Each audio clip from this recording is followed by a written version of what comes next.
Well, we couldn't have guessed how this sail would go. Pretty off, to be honest. What was that? Would love to say that this episode's all about the natural wonders we find off the coast in Phuket, Thailand, but like all great adventures, it's usually what happens during the journey that's most memorable. Forest. It's battle station!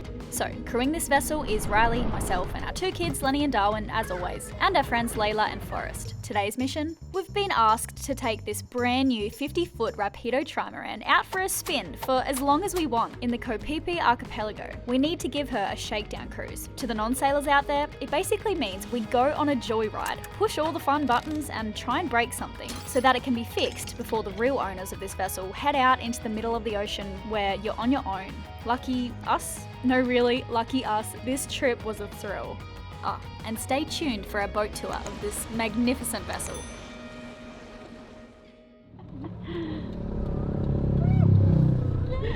Forrest got the dog seat. I don't know if anyone's seen the movie Due Date with Zach Galifianakis. Yeah, we're good. He's in the back of the truck and every time they hit a speed bump he's like yeah, maybe not as extreme as in the movie, but it was like yeah. I hope you got a video of that. Yeah, a little bit.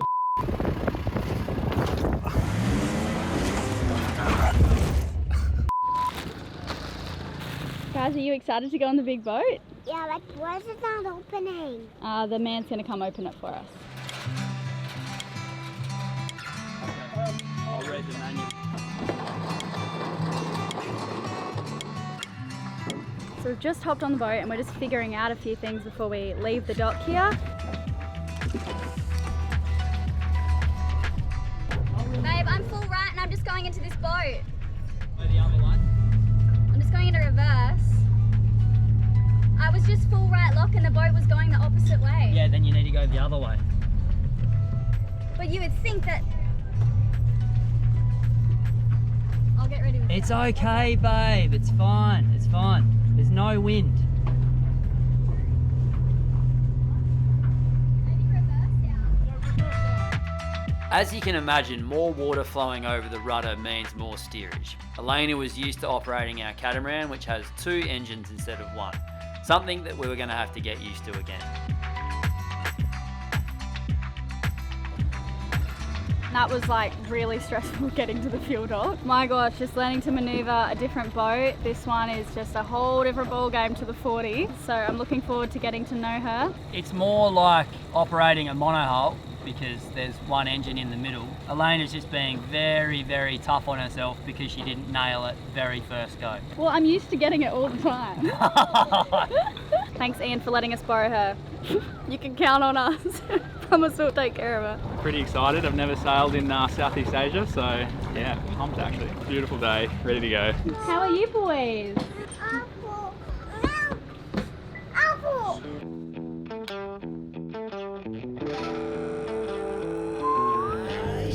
A huge thank you to Rapido and Ian, the owner, for trusting us to take this brand spanking new vessel out for a couple of weeks. I can't tell you how much it means to all of us to be out here again, surrounded by nature and just doing our thing.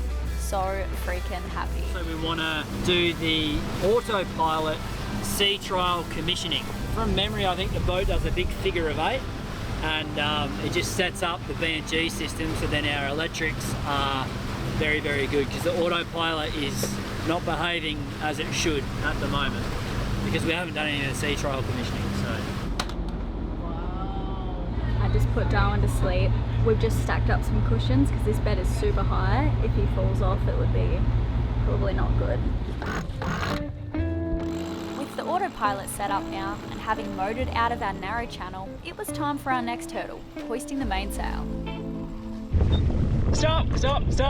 It's doesn't make sense because I could. There's no way I can hold that hard enough towards the mast. So this boat has a Furling boom system, which we cannot bear. Exhibit A, we have the mainsail stuck. We've just done the rounds trying to figure out what it could be, and we haven't figured it out yet. So we've got the sail probably 3/4 of the way up, but it's stuck and we just don't want to push it. We need to figure out what's happening here. Okay, well that looks good now. Yeah, I should try coming up on it now. How's that looking, Forrest? It's gone super tight again. Is the furlers released, or yeah? I feel like this is a classic example of why to not have a furling reefing main, because of the potential unreliability, I guess. Maybe we just don't know what we're doing. I don't know. Probably the latter.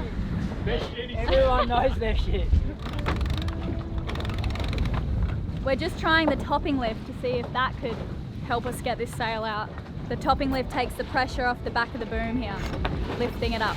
Trying to hoist a mainsail means you should be motoring dead into the wind to minimise friction. With the direction of the wind, we didn't have much room to go forwards before we'd run into this sandbank. We could only get the mainsail 3/4 of the way up for now. It was so stuck. We thought we'd cover some ground and try and figure out the problem later. We unfurled the head sail as well and we started hooning along.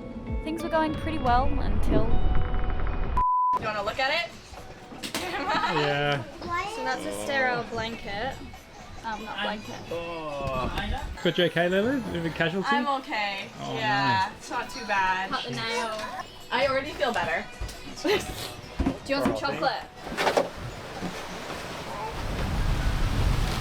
What are the boat stats? We're doing 10 knots now. No way. How's the hum? That's classic. Guys, just a reminder that Jack and Etta are chartering out Le Vagabonde II in the Bahamas. Jack's certified with the American Sailing Association to make anyone their own captain. And what's unique about Vagabonde Adventures is that you'll get to learn on a performance catamaran. It's very rare on a sailing charter to actually learn to sail. You can book the whole boat, or you can just book a cabin and share the cost with someone else. There's also the holiday option if you just want to kick back and relax. Email Jack. I'll also put the link in the description box below.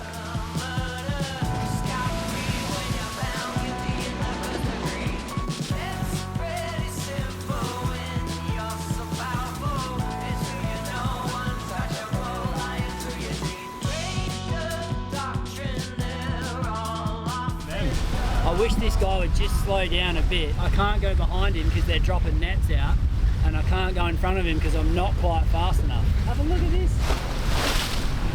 Okay, we're just winding in the head sail now. Quick. Okay.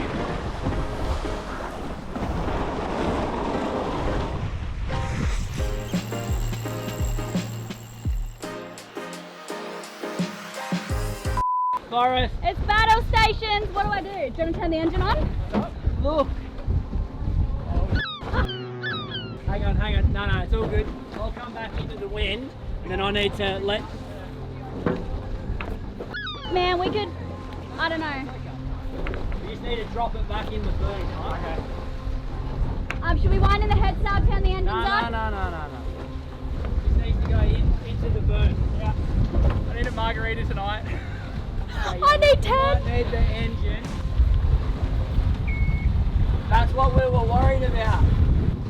I can't steer at the same time though. Well, I gotta hold the furling line. What a frickin' disaster. For anyone wondering just how disastrous we're talking, in simple terms, what happened was the front part of the carbon interior boom, so there's a boom and then inside the boom there's a carbon pole which the sail wraps around, well, that broke, which allowed the far end, the point furthest away from the mast on the boom, and again I'm talking about the carbon pole which the sail wraps around, to slide off its coupling.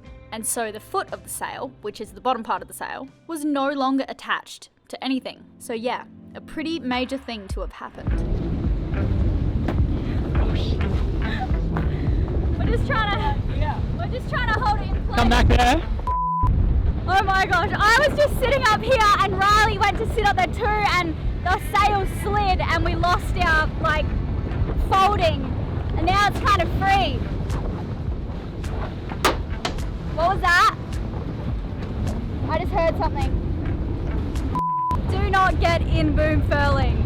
Between me, Riley and Forrest, we're good sailors. You'd think that would have just gone up to begin with.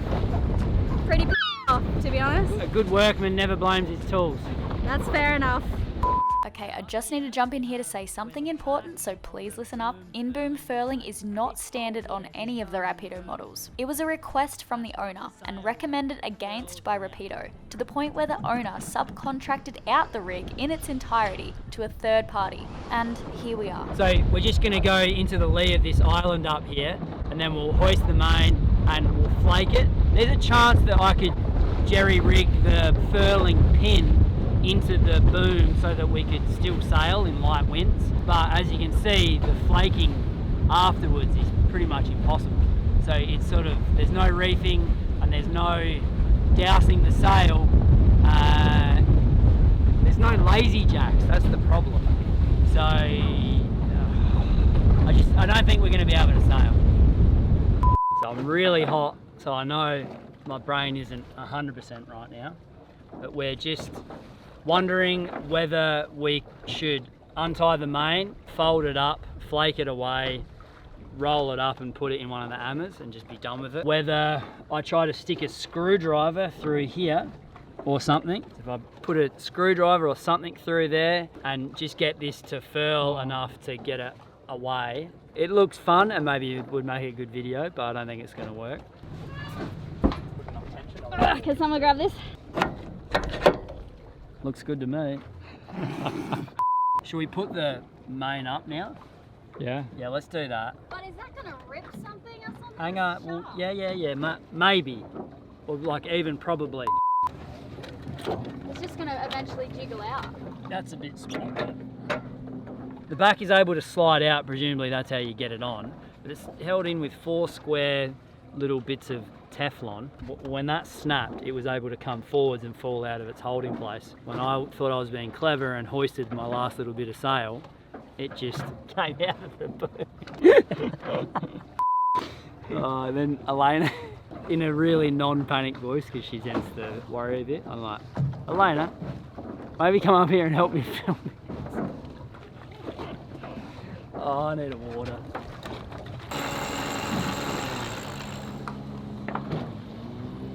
All right, moment of truth. Whoa. This is jammed. So if you look in here, that's all bunched up, tight and intertwined and interlocked and overridden, and I reckon we just go for a sail.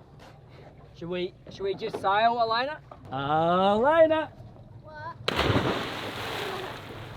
What are you doing, Dada? Well, we had a bit of a problem with the sail, so we had to fix it up. Okay. So we've decided that the mainsail is okay as it is.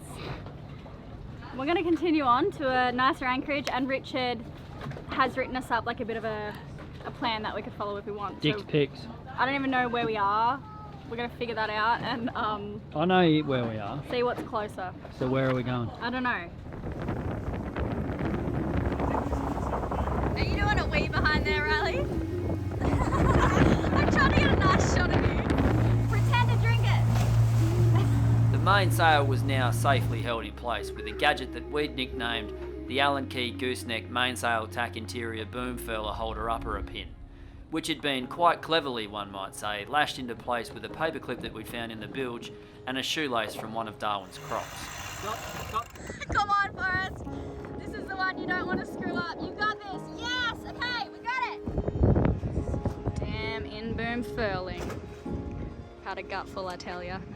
Hang on, no. Oh.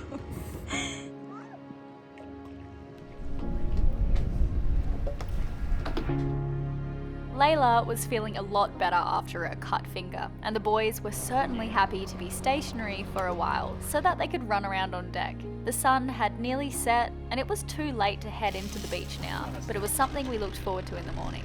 Even though a lot went wrong today, we couldn't have asked for better people to go through something like that with. Once again, we're not sure how or why we keep bumping into these exceptional people around the world, but we're certainly grateful for our lucky streak we've been on. Alright, so PP Bay, a beach we thought we'd love, but we'd end up having nightmares about the following day. Stick around for us to show you why, and join me this morning for a quick little boat tour. Morning. Oh, what a cuddle. Morning, Forrest. How you going? Good, just watching the sea eagles flying up around the cliffs. Really? Pretty cool, yeah. Oh. How'd you sleep, Lenny? Good. Morning. Good morning. Yeah. Thank you very much. Very hot, be careful. Amongst all the mayhem yesterday, we didn't actually have time to show you around the boat. Probably should have done it before it we started living in it, and it's a bit messier now, but I'm sure you can imagine. So the Galleon Saloon, as you've seen, forward facing nav station, which is nice. And this is the master cabin down here. Big double bed, which is now covered in stuff. Nice big wardrobe, more cupboards here. Another wardrobe here. This is the forward head. We've got a shower area here and then a toilet behind the door. Now going down into Forrest and Layla's room. These guys volunteered to go head to tail. Quite a big bed, and Forrest said this morning it was so nice he could just climb out this hatch and jump in the water. And there was lots of airflow. 2 wardrobes and another head. You guys aren't going to believe this, but do you remember in our manta ray episode, Riley and I were trying to say... A maquisa. A maquaca? Oh, I thought it was a bird. It's a monkey. Macaque. It's like Macaeus or Macicus? I don't know. But they are in the trees over there. And what are we about to do, Forrest? We're just about to inflate the dinghy. It's a bit buried at the moment. And yeah, get over there. Oh my god! We had to pump up the whole dinghy, put all the pieces together and fill it up with petrol before we could launch it and head into the beach. Probably looks like it took us 10 minutes from the time lapses, but it was a whole morning job and even a midway swim was needed to cool off. Lol. Let's go see these macaques. I like the macaques. Oh my god. We're all just obsessing over how clear the water is and this backdrop. I cannot wait to swim. So there's a section behind me that's like, it's got buoys around it so no boats can go in, and that must be the coral reef. There's people snorkeling. I cannot wait to see. Right at this moment, we felt like we'd made it. We'd worked together as a little team to get here. And although this is what I'd imagined Thailand, or more specifically Phuket, to look like, it somehow looked even better in my eyes. If only we'd had the chance to really enjoy it though. I don't know what's happening, but everyone's gathered down the beach and my kids are screaming.